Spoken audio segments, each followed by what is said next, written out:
speculation. Here's a photo of LeBron James at the Cavaliers practice facility posted on X on Friday. Now look, he's re-upped with the Lakers, but still, he responded to the speculation tweeting, and every summer since it was built, I live here still and train every summer. Y'all bored, man. Go get a plate of food somewhere and enjoy the 4th of July. You know what? Thanks, LeBron. I am hungry.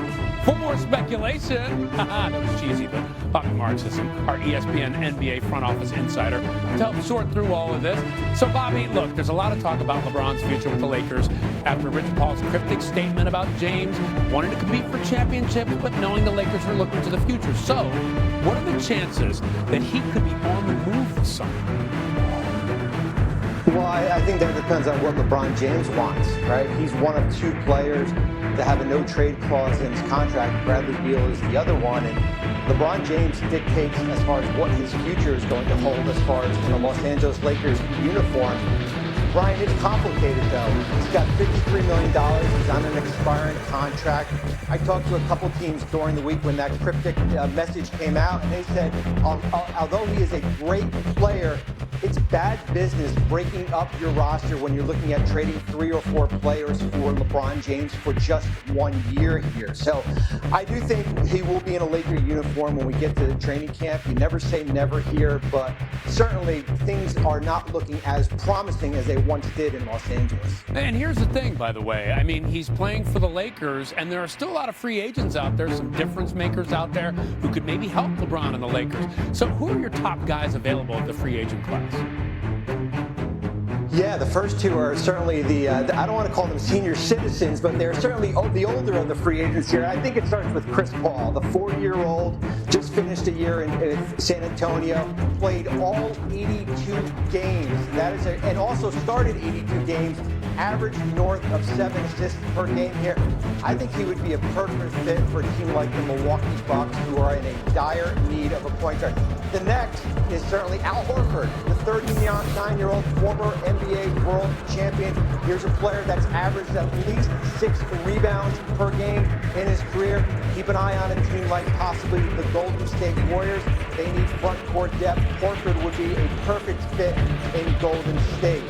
And then, of course, the group of 4, I call them. This is the restricted free agent group. Josh Giddey, Jonathan Kuminga, Quentin Grimes, Cam Thomas. Those players should be off the board, but they are restricted free agents. Their team has the right to match on any offer sheet. The market has dried up with cap space. There is no money out there for a team to give an offer sheet.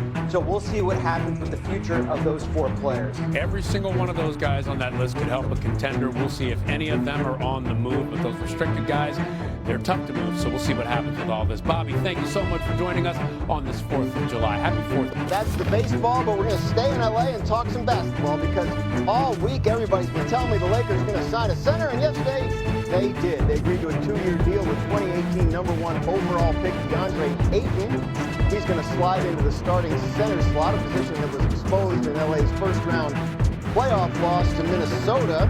And the odds makers, not overly impressed. The Lakers were 10-1 to win the West before Ayton signed, and today they have moved all the way up to 9-1. Still behind Oklahoma City, Houston, and Denver. So, again, all week, last week, the week before, the Lakers are going to sign a center. The Lakers are going to sign a center.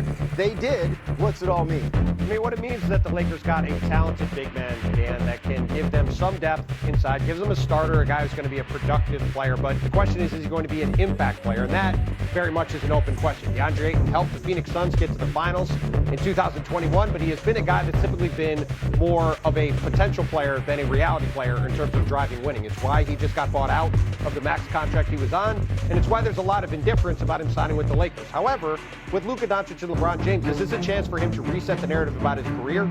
He has the talent to be a hugely impactful player for them. The question is, can he? That is very much open for debate. Lakers obviously needed the help and still need some help.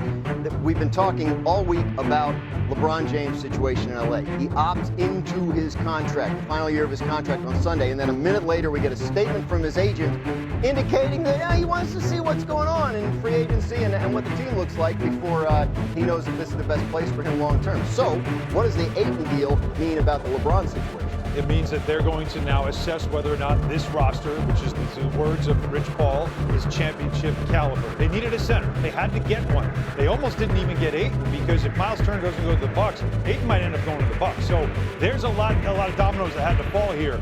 But I think it's still an assessment period, though, for Rich Paul and LeBron James to look at this Laker roster where it is right now with Jake Arabia and the addition of DeAndre Ayton, and say, is this a team that in the West they can compete for a championship? Because that was their words. Yeah. To compete, or Rich Paul's words, to compete for a championship. I don't know if the Laker roster is there. Bobby Marks, what do you think LeBron and Rich Paul are after in all this, and how do you size up the way the week has gone and what effect that'll have on ultimately what happens with LeBron?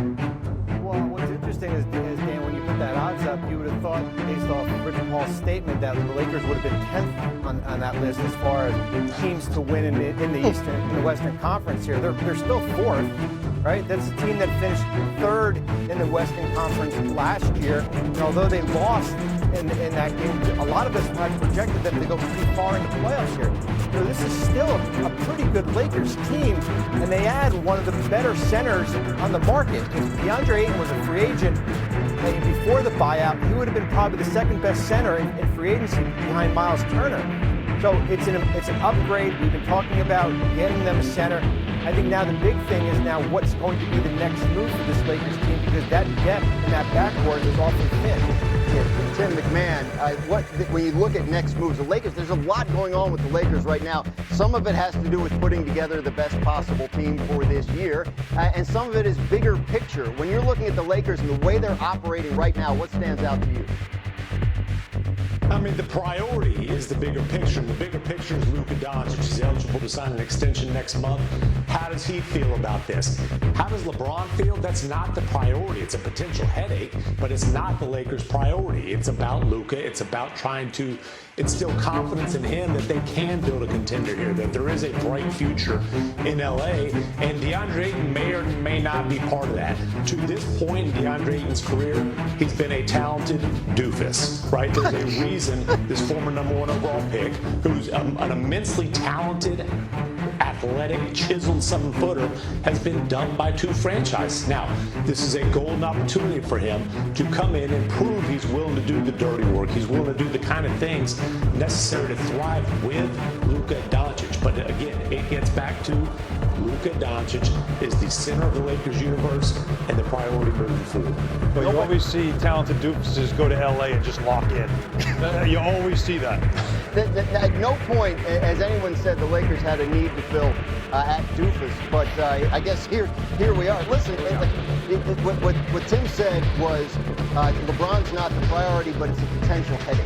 Like this is out there, and it's out there because Rich Paul put it out there. That's so right. we're not making too big a deal of this. This was brought up, but isn't the fact that Luka's the priority part of the issue? The Lakers are looking toward a future that probably doesn't have LeBron in it. How do you think this all plays out this summer? I mean, if you're talking about what the likeliest scenario is, I think the likeliest scenario is that LeBron James and Luka Doncic are playing together in September in Los Angeles, because there's not really a good logical option for LeBron James to do other than that. If he had wanted to truly explore the studio space and see where if he wanted to play somewhere else, he had a very easy way to do that, which was to opt out of his $52.6 million contract on Sunday.